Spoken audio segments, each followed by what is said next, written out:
अर्ज करती हूँ अमित जी। चादर ओढ़े नींद न आई, वाह। चादर ओढ़े नींद न आई, करवट ली कभी लेफ्ट कभी राइट, मच्छर गाते रहे कान में, party all night, party all night. जी, आपको चैन की नींद आए और मच्छर से मलेरिया ना हो पाए, आज हम इस विषय पे फोकस कर रहे हैं। और हेलो डॉक्टर में आज हमारे साथ हैं डॉक्टर अतुल गोयल। नमस्कार। Director general health service government of India से। और हमारे साथ हैं डॉक्टर नितिन सिन्हा। नमस्कार, आपका भी स्वागत है। आप है professor department of medicine, doctor RML hospital से। तो डॉक्टर अतुल, हमें अच्छी नींद आए, मच्छरों से अपने आप को सुरक्षित कैसे रखें? मच्छरों से सुरक्षित रहने का सीधा उपाय है मॉस्किटो नेट। अच्छा। सबसे सिंपल उपाय है मॉस्किटो नेट का यूज़ करना।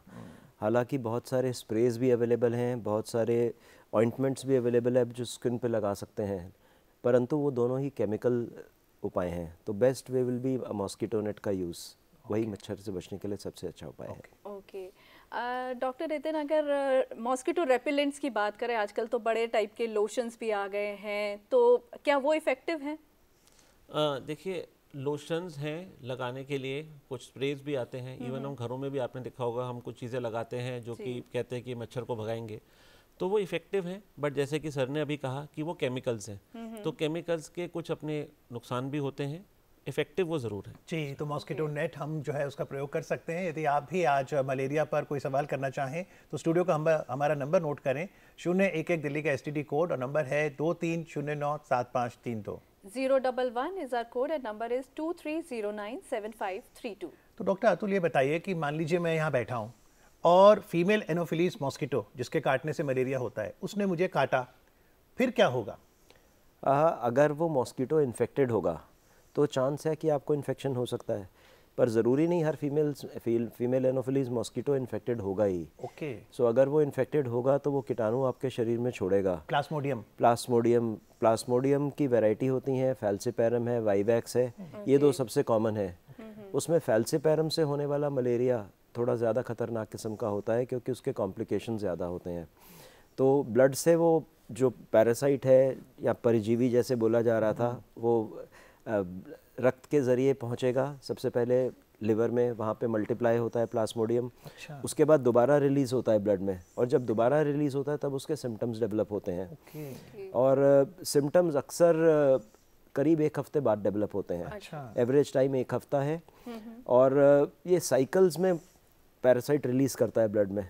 तो लिवर से जो पैरासाइट रिलीज होता है वो साइकिल्स में होता है, जिसमें 24 आवर साइकिल हो सकती है, 48 आवर साइकिल हो सकती है। इसी की वजह से बुखार जो है वो 24 घंटे बाद हो सकता है, 48 घंटे बाद हो सकता है, depending on the variety of malaria that you are seeing. Okay, तो क्या हर बार बुखार होगा ही अगर मलेरिया होता है? क्या ऐसा भी हो सकता है कि बुखार ना हो मलेरिया में? जी देखिए, मलेरिया की जो हम डेफिनेशन पढ़ते हैं उसमें बुखार तो होना ही होना है। बुखार ही एक वो संकेत होता है कि हमें मलेरिया के लिए जांच करनी है।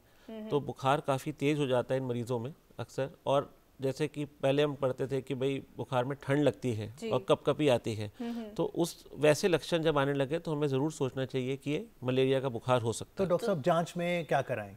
जी देखिए, इसमें क्या होता है कि जांच में हम रक्त का जो एक वो लेते हैं, सैंपल लेते हैं, उसके 2 तरह से हम इसकी जांच कर सकते हैं। एक होते हैं रैपिड टेस्ट होते हैं, जिनको हम रैपिड डायग्नोस्टिक टेस्ट कहते हैं। उनकी किट्स आती हैं जिन पे हम उस ब्लड की ड्रॉप को डालते हैं, और उसमें जो भी इंडिकेटर होता है उससे पता लग जाता है कि ये किस तरह का मलेरिया। जैसे तो कि रैपिड मतलब कितनी देर में पता लग जाता है? ये 10 से 15 मिनट में ही पता लग जाता है। और उसमें ये होता है कि उसमें एक बार्स या डंडे आते हैं, पता लग जाता है कि किस तरह का मलेरिया, फैल्सिपैरम है कि वाइवैक्स है, जैसे सर ने कहा, वो पता लग जाता है। लेकिन इसका जो और भी एक तरीका है जो कि हम कहते हैं ज़्यादा बेहतर, या कैसे कहते हैं गोल्ड स्टैंडर्ड मेथड है, वो होता है कि हम ब्लड की ड्रॉप को एक स्लाइड पे लें और माइक्रोस्कोप के द्वारा उसको देखें। तो माइक्रोस्कोप में ये पता लग जाता है कि किस तरह का स्पीशीज़, यानी कि फैल्सिपैरम है या ये वाइवैक्स है। कितनी देर में पता लगता है? ये तो जब यहाँ पे स्लाइड जाएगी, जो उसकी स्टेनिंग होती है, तो जितनी जल्दी देख लिया जाएगा उसी टाइम पता लग सकता है। ओके। तो ये मलेरिया के जब सिम्टम्स डेवलप होते हैं, तो अब जैसे देखा जाए मेल भी हैं, फीमेल भी हैं, बच्चे भी हैं, बुजुर्ग भी हैं, तो क्या सब में सेम सिम्टम्स देखने को मिलते हैं या कुछ अलग भी सिम्टम्स हैं? देखिए, आमतौर पे बुखार तो सभी में होगा, और बुखार सर्दी लग के भी आएगा। और जैसे मैंने पहले कहा, पीरियोडिसिटी होती है कि बुखार 48 घंटे बाद रेकर करता है और बहुत ज़बरदस्त पसीने से उतरता है। लेकिन जो एक्सट्रीम्स ऑफ एज हैं, जो बुज़ुर्ग हैं या बहुत छोटे बच्चे हैं, उनमें कॉम्प्लिकेशंस का चांस ज़्यादा है। हालांकि अगर मैं मलेरिया प्रोग्राम के ऊपर नज़र डालूं तो सीवियर केसेस बहुत कम हो गए हैं। 80% के करीब हमने मोर्टेलिटी भी रिड्यूस करी है और नंबर ऑफ़ केसेस भी कम हो गए हैं। लेकिन कुछ एरियाज़ ऐसे हैं जहाँ पे केसेस भी होते हैं और कॉम्प्लिकेशंस भी होते हैं। जी, इस समय बिहार चलते हैं जहाँ से सौरभ जी हैं फ़ोन लाइन पर। हेलो, नमस्कार, अपना सवाल पूछिए। हेलो जी, गुड मॉर्निंग। Good morning.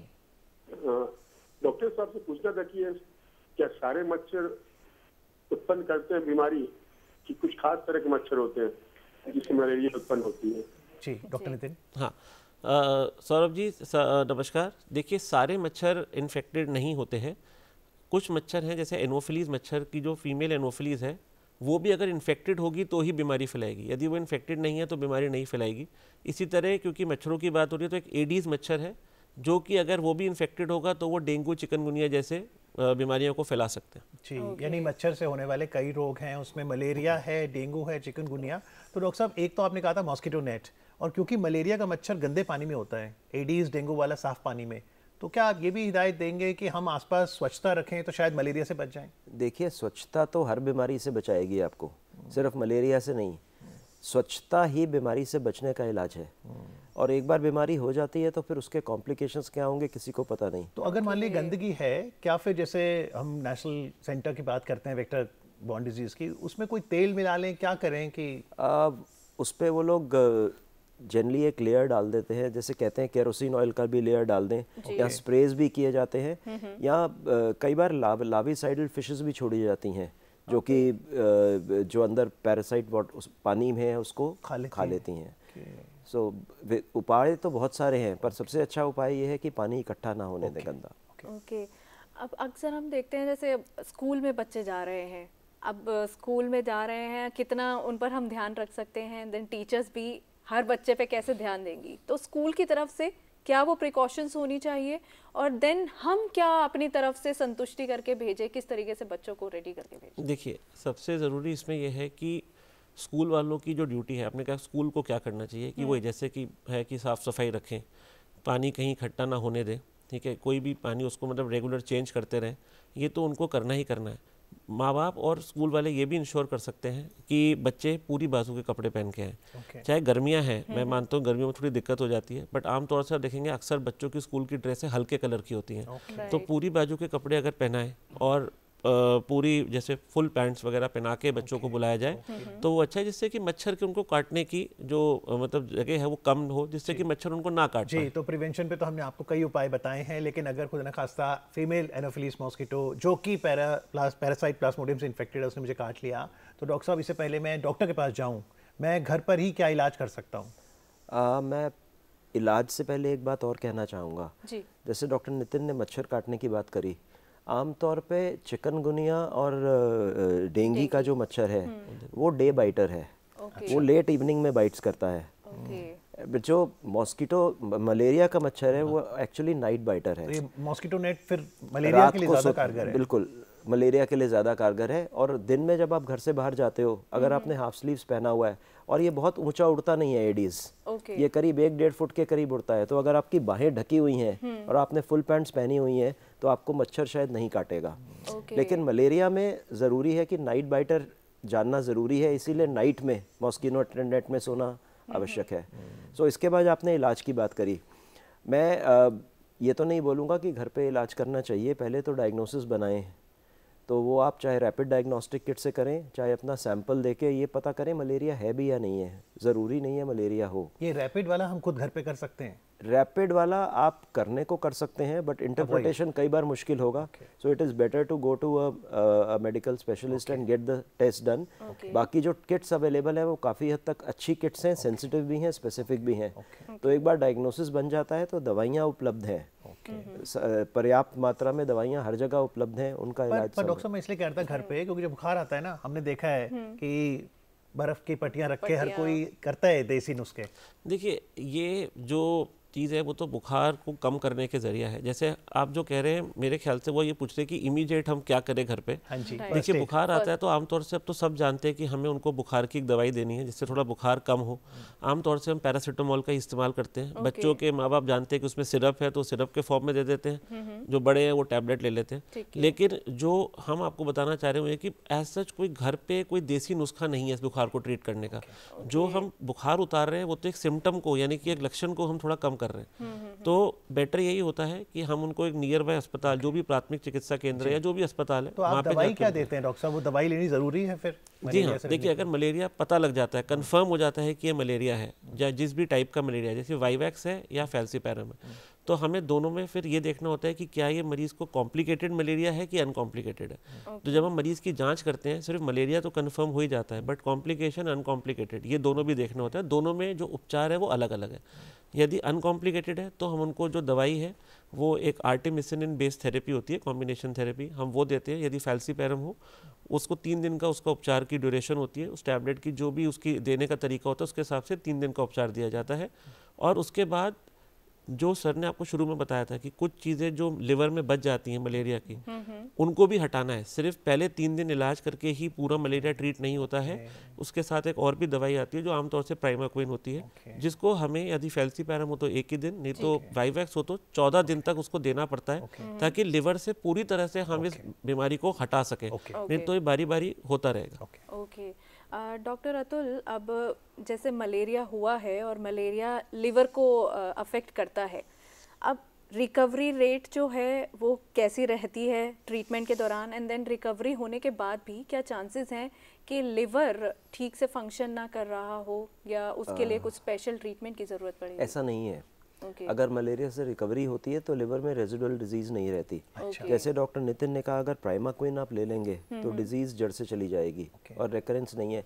लेकिन एक बात जो आपने करी अमित जी, उसके लिए बोलना चाहूँगा, बुखार उतारने के लिए बर्फ़ की पट्टी नहीं रखी जाती। अच्छा। अगर आप बर्फ़ की पट्टी रखेंगे तो बुखार उतरेगा नहीं, क्योंकि हमारी जो नसें हैं वो सिकुड़ जाती हैं। अच्छा। सो नॉर्मली नल के पानी की पट्टी रखी जाती है। अगर रखनी भी है पट्टी तो नॉर्मल टेम्परेचर। हाँ, उसको टेपिड वाटर कहते हैं, टैप वाटर की स्पॉन्जिंग करते हैं, ना कि बर्फ़ के पानी की।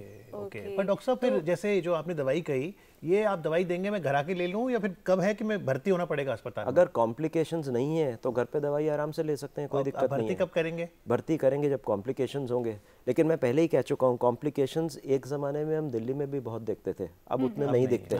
ना हमें सेरेब्रल मलेरिया दिखता, ना ब्लैक वाटर फीवर बोलते हैं एक, जिसमें यूरिन ब्लैक हो जाता है हेमोलिसिस की वजह से। सो अब वो कॉम्प्लिकेशंस कम हैं, लेकिन कुछ एरियाज हैं जिसमें वो कॉम्प्लिकेशंस मिलते हैं। अगर कॉम्प्लिकेशंस हैं तो भर्ती होना पड़ेगा। जी, राजस्थान से कॉलर हमारे साथ जुड़ गए हैं। नमस्कार, अपना सवाल पूछिए। हेलो जी, मेरा ये सवाल था जी कि गांव में मच्छरों को कैसे कम करें? जी, शुक्रिया आपके सवाल के लिए।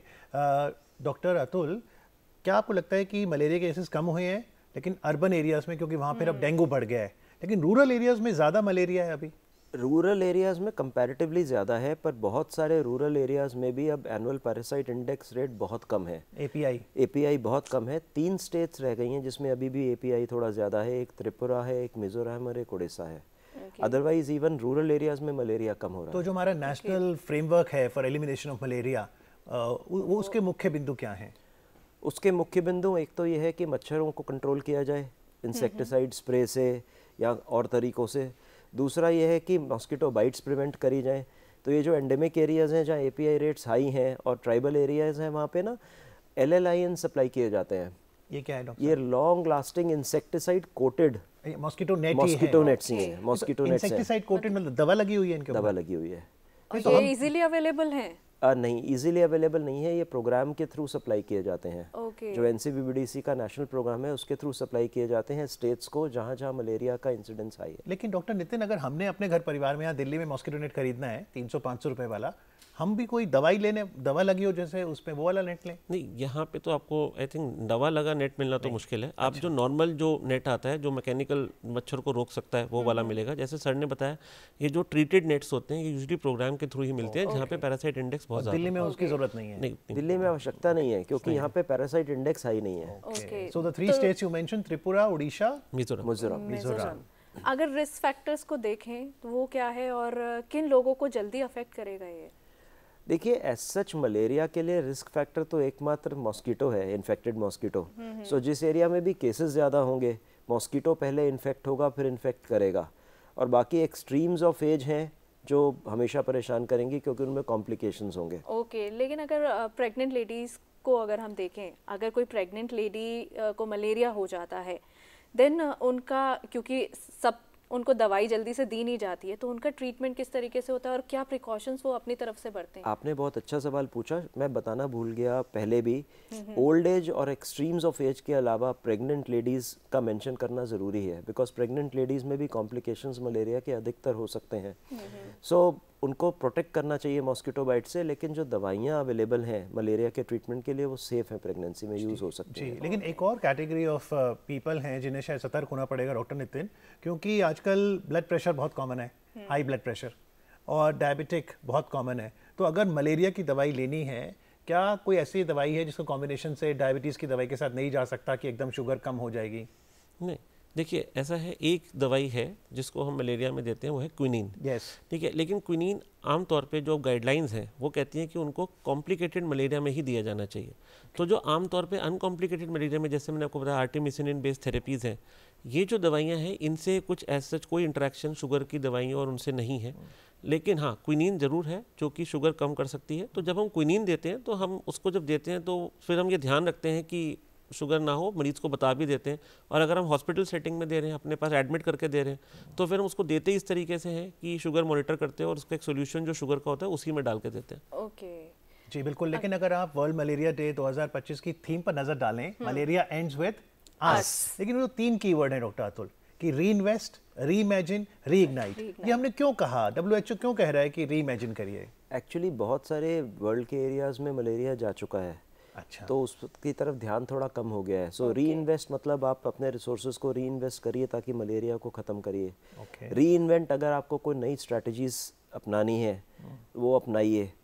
और तीसरा आपने बोला रीइग्नाइट। सो एक्चुअली होता क्या है, जब डिजीज़ एलिमिनेशन पर होती है तो आमतौर पे डॉक्टर्स भी और पेशेंट्स भी, उनका ध्यान उसकी तरफ से हट जाता है। तो आप ये मत सोचिए मलेरिया चला गया है।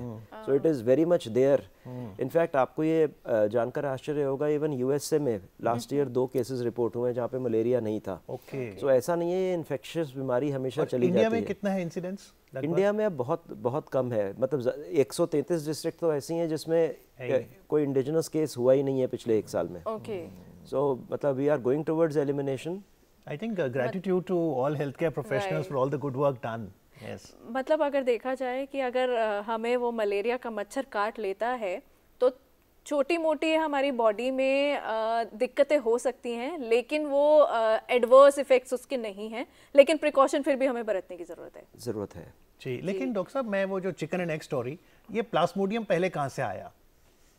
पहले कहाँ से है, देखिए तो बताना बहुत मुश्किल है। मैं इसके बारे में कुछ चर्चा करूं? जी। एक्चुअली सारी बीमारियां ना, डॉक्टर साहब this is very interesting answer, please hold your thought. पहले रोहित जी हैं फोन लाइन पर लुधियाना से। हेलो